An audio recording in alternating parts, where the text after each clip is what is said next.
मंदिर में होते तो सोमनाथ मंदिर नहीं लूटता। अच्छा, लुटेरों को भगवान नहीं रोक पाए तो सोमनाथ मंदिर नहीं लूटता। प्रभु तो घट घट में है।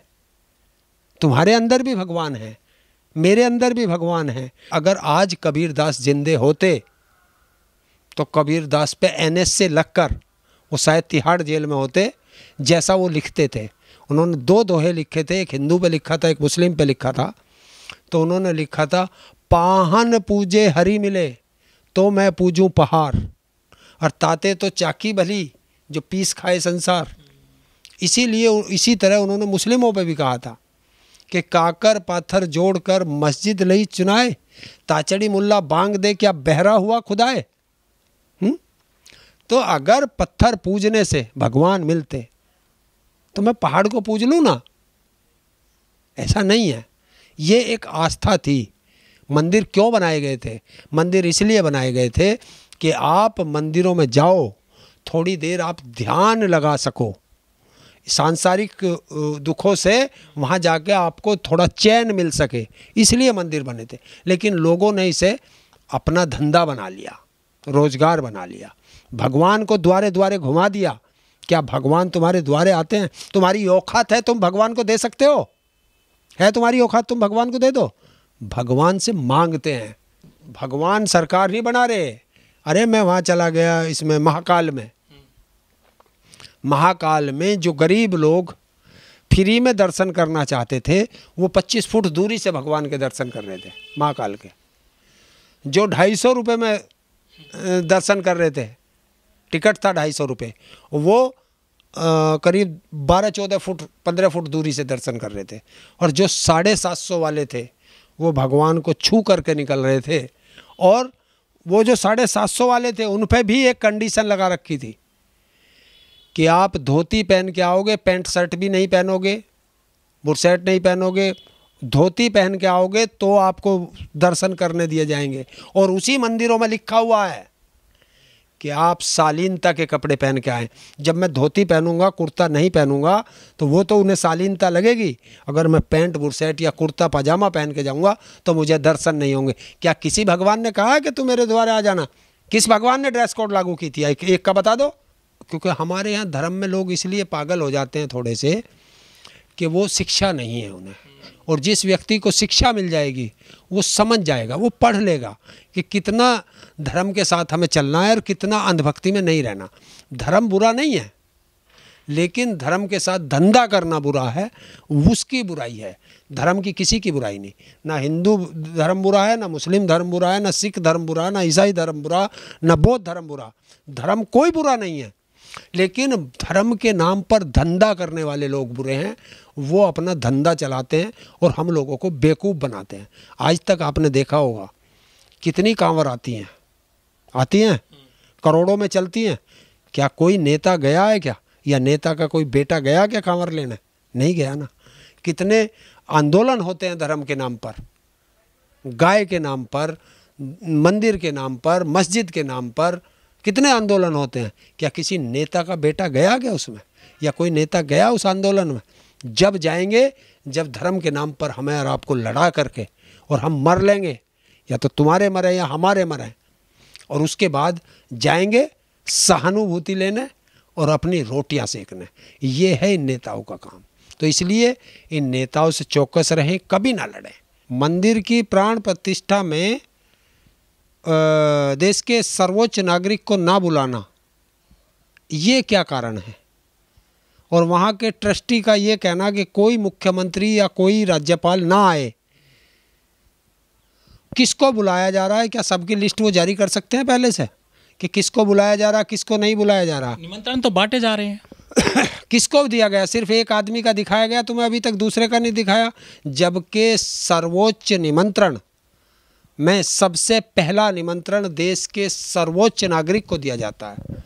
और देश के सर्वोच्च नागरिक को तुम ना तो उसके शिलान्यास में बुलाते हो, ना उसके उद्घाटन में बुलाते हो, तो फिर क्या है उसका ड्रामा? क्यों?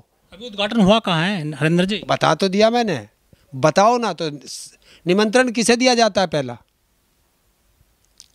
पहला निमंत्रण आप बताओ ना, शादी भी होती है आपके यहाँ, कोई फंक्शन भी होता है, पहला निमंत्रण किसे दिया जाता है? सबसे बड़े को।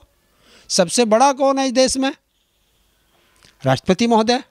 तो राष्ट्रपति को क्यों नहीं बुलाया जा रहा? पहले तो आपने ये नहीं बुलाया कि वो दलित था, अब के तुमने इसलिए नहीं बुलाया कि वो आदिवासी है। तो क्या कारण है? एससी को तुम नहीं बुलाते, दलित को तुम, उसे आदिवासी को तुम नहीं बुलाते, ओबीसी को तुम नहीं बुलाते, तो फिर किसके लिए मंदिर है? क्रिश्चियनों के लिए है क्या? पूरे देश और दुनिया के लिए मंदिर है वो। नहीं, नहीं है देश दुनिया के लिए मंदिर। राम सबके हैं। तो वो तो सबके हैं, वो तो घट घट में राम है। राम किसने मना किया? राम किसके नहीं है? राम तो सबके हैं, लेकिन मंदिर शायद लग रहा कुछ खास लोगों के लिए है, इसीलिए उसमें इतना भेदभाव बरता जा रहा है। कुछ लोग कहते हैं कि मंदिर की लड़ाई सबसे ज़्यादा एससी और ओबीसी ने लड़ी, और जो ट्रस्ट है उसमें ओबीसी को जो है शामिल नहीं किया, जो मंदिर ट्रस्ट है। ओबीसी को शामिल ही कहाँ करते हैं? एससी एसटी ओबीसी ये तो रया कौम है, और रयाओं को कोई शामिल नहीं करता। ये गारा ढोने वाले, ईंट ढोने वाले, सीमेंट ढोने वाले हैं, मंदिर में पुजारी बनने वाले नहीं हैं, मंदिर के ट्रस्टी बनने वाले नहीं हैं, मंदिर में दुकान चलाने वाले नहीं हैं। तो ये एक कहावत है ना, गधा तो बन सकते हैं, मालिक नहीं। उसमें एक जो है एक दलित को मौका दिया गया है, और ओबीसी इतनी बड़ी संख्या है, करीब 60% है बिहार में। तो अगर पूरे देश में जनगणना कराई जाए तो 50 से 60 के बीच में बैठती है पॉपुलेशन ओबीसी की। क्या उनको मंदिर नहीं चाहिए देश में? नहीं, मंदिर तो सबको चाहिए, मंदिर भी चाहिए, मस्जिद भी चाहिए, गुरुद्वारा भी चाहिए, चर्च भी चाहिए, सबको चाहिए। लेकिन कुछ खास लोग इस पे कुंडली मार के बैठे हैं, और जो कुंडली मार के बैठे हैं हम लोग उसमें नहीं जाते। नहीं जाते मतलब? जाते नहीं हम। अब कुंडली मार के तुम बैठे रहो, या आप काबिल नहीं है? जिसमें हिम्मत हो शास्त्रार्थ कर ले। एससी एसटी ओबीसी के लोगों से जो अपने आप को बुद्धिजीवी मानता हो शास्त्रार्थ में आ जाए, शास्त्रार्थ कर ले। कौन कह रहा नहीं है? आप वैकेंसी निकालो एससी एसटी ओबीसी की, पुजारियों की, और फिर देखना कितने आएंगे। हिम्मत हो तो कोटे के हिसाब से निकाल दो, आरक्षण दो ना। आरक्षण मोदी कहता था आरक्षण है रहेगा, तो वो आरक्षण देते क्यों नहीं सब जगह? जो राम मंदिर बन रहा है ये, इसमें पुजारियों के लिए वैकेंसी निकली है, और उसमें जो सभी से आवेदन मांगे जा रहे हैं 31 अक्टूबर तक। वो आवेदन एक फर्जी है, उसमें से जितने के आवेदन जाएंगे एक नहीं चुना जाए, एक भी। वो तो जो इन्हें रखना है वो अपने हिसाब से रखेंगे। सेलेक्ट कौन करेगा? सेलेक्ट कमेटी को दिखा दो तुम पहले, सिलेक्शन कमेटी में कौन कौन है वो दिखा दो। सिलेक्शन कमेटी में एक एससी, एक एसटी, एक ओबीसी और एक जनरल, 4 को रख दो, और फिर देखना सिलेक्शन कैसा होता है। हिम्मत है तो रख के दिखाओ, चारों को रखो ना, जनरल को भी रखो। मैं किसी का विरोध नहीं कर रहा, जनरल को भी रखो, एक जनरल रखो, एक एससी रखो, एक एसटी रख दो, एक ओबीसी रखो, और वे 4 बैठ के सिलेक्शन करेंगे। अगर आप क्वालिफाइड होंगे तो आप पास जरूर होंगे। मैं कह रहा अपने आप पता चलेगा क्वालिफाइड कौन है कौन नहीं, पता चल जाएगा ना क्वालिफाई कौन है। जब तुम मौका ही नहीं दोगे तो उसमें तुम्हें क्वालिफिकेशन का क्या पता चलेगा? अब तो आवेदन तो मांग लिए हैं उन्होंने। आवेदन तो आप देखते हैं ना, नौकरियों में भी कितने मांगते हैं? आज तक मिला क्या? मुझे एक बता दे, हिंदुस्तान की किसी भी संस्था में एससी एसटी ओबीसी का कोई कोटा कंप्लीट है क्या? एक भी संस्था में दिखा दो। यहाँ पूरा हो जाएगा लग रहा है मंदिर में। नहीं होगा, हिंदुस्तान में नहीं होगा जब तक तुम खुद लड़ोगे नहीं। और वो लड़ने का मौका है कि ऐसे नालायकों को चुनना छोड़ दो जो तुम्हारे अधिकारों खा रहे हैं। कई मंदिर ऐसे हैं हमारे देश में जहाँ बोर्ड लगा रहता है बाहर, वो हमेशा सुर्खियों में रहते हैं उनके बोर्ड सोशल मीडिया पर कि शूद्र मंदिर में प्रवेश ना करें, दलित जो है प्रवेश ना करें, या दलितों से पूजा ना करवाएं। देखिए, जो व्यक्ति ऐसा लिखता है वो हिंदुस्तान का नागरिक नहीं हो सकता, क्योंकि भगवान ने कभी भी ये नहीं कहा कि तू शूद्र है, तू एससी है, एसटी है, ओबीसी है, तू मेरे द्वारे नहीं आ सकता। किस भगवान ने कहा है? और मैं तो जिस श्री राम की आप बात कर रहे हैं, जब वो वन को गए थे तो उनको एक नदी पार करने के लिए कौन सा गया था, केवट मल्लाह ने नाव पार कराया था। सबरी के झूठे बेर खाए। और मैं वही जा रहा था, मैं धीरे धीरे आ रहा था, और सबरी ने तो मीठे बेर अपने मुंह से चख करके रखे थे कि मीठे मिलने चाहिए भगवान को, तो भगवान ने वो मीठे बेर भी खाए थे हैं। तो उनने तो वहाँ भी भेदभाव नहीं किया। तो तुम कौन होते हो भेदभाव करने वाले कि एससी नहीं आएगा, एसटी नहीं आएगा, ओबीसी नहीं आएगा? दुकान चलाते हैं। लेकिन जिन्होंने लड़ाई लड़ी मंदिर की अयोध्या में, जैसे उमा भारती हो गई, विनय कटियार हो गए, और बहुत सारे कल्याण सिंह हो गए, वो तो खैर अब दिवंगत हैं। ओबीसी ने काफ़ी इसमें आंदोलन किया, बड़ा संघर्ष किया, और वो कोई भी शामिल नहीं किया गया मंदिर कमेटी में, मंदिर ट्रस्ट में। एससी एसटी ओबीसी के अलावा लड़ता ही कौन है? ये तो लड़ने के लिए ही तो हैं।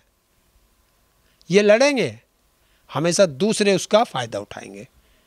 बताओ ना, कल्याण सिंह की जाति से कौन है कोई? ना ले सकते। लोधा जाति से क्यों नहीं लिया गया? ले लेते।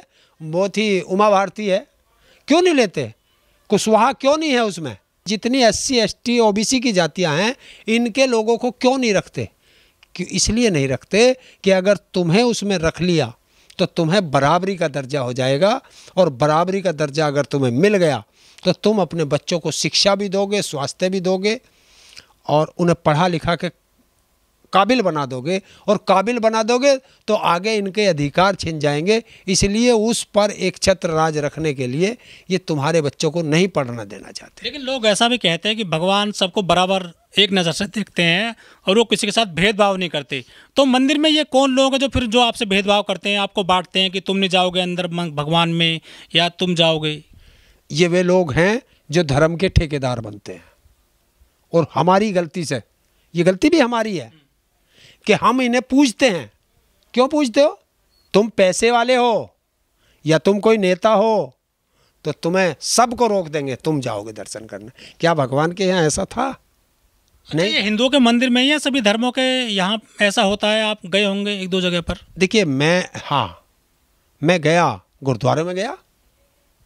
गुरुद्वारे में आप अरबपति हैं, खरबपति हैं, देश के प्राइम मिनिस्टर हैं, वहीं बैठ के खाना खाएंगे जहां एक भिखारी बैठ के। यहाँ अगर देश का प्रधानमंत्री मनमोहन सिंह बैठा है तो ये तो हो सकता है थोड़ा सुरक्षा की दृष्टि से थोड़ी उनके पास दूरी, डिस्टेंस रख दे, लेकिन वहीं मनमोहन बैठेगा तो उसके बराबर में भिखारी बैठेगा, चाहे कपड़े कितने भी गंदे हों, और वही मनमोहन सिंह उठेगा, फिर जाएगा, बर्तन धोएगा। ये है। और हमारे यहाँ तो हिंदू बताएंगे तुम्हें, लेकिन हिंदू के मंदिर में दर्शन नहीं कर पाएगा। ये क्या कारण है? ये सोचने वाली बात है।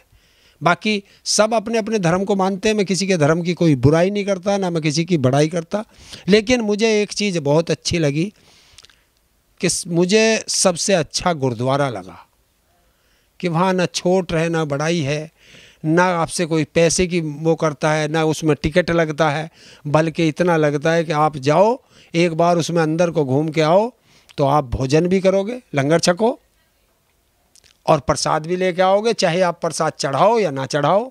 और यहाँ तो कंपलसरी है कि इतने का टिकट लेके तो पहले आपको अंदर घुसना, फिर प्रसाद चढ़ाना, फिर वहाँ दान पात्र में डालना। और अगर उन पंडित जी को ना दिया मोटे पेट वालों को तो वो नाराज है, धक्का दे के आगे कर दें। ये भी तो है। दान पात्र में जो पैसा आता है इसका मालिक कौन होता है? किसी को आज तक पता है? किसी को पता चला? कहाँ जाता है? सोने के मुकुट भी दान कर देते हैं, चांदी के मुकुट, बहुत धन संपत्ति आती है। तुम जितने पुजारी हैं सबके यहाँ छापे मार के देख लो, पता चल जाएगा। अब ऐसे कहेंगे कि पुजारी तनख्वाह पे है। तनख्वाह तो मिल रही है पुजारियों को, तो फिर उत्तर प्रदेश में स्पेशली आप देखो ना, इनके यहाँ पता चल जाएगा आपको कितना धन निकलेगा। धर्म कोई बुरा नहीं, कोई सा धर्म उठा ले, हिंदू धर्म ग्रंथ उठा ले, मुस्लिम ग्रंथ उठा ले, सिखों के ग्रंथ उठा ले, ईसाइयों के ग्रंथ उठा ले, अगर उसमें कहीं भी लिखा हो भेदभाव करना, कहीं लिखा हो किसी की हत्या करना, कहीं लिखा हो कि भगवान ने कहा हो मुझे पैसे दे देना, या अल्लाह ने कहा हो मुझे पैसे दे देना, या जीसस ने कहा हो मुझे पैसे दे देना, उसमें लिखा है कि जब भी मांगो तो उस ऊपर वाले से मांगो। तो ऊपर वाले से, हम तो ऊपर वाले से मांग के और इनको दे आए, ये हमसे मांगेंगे। ये है अंधभक्ति। इस अंधभक्ति से इंसान को बचना चाहिए।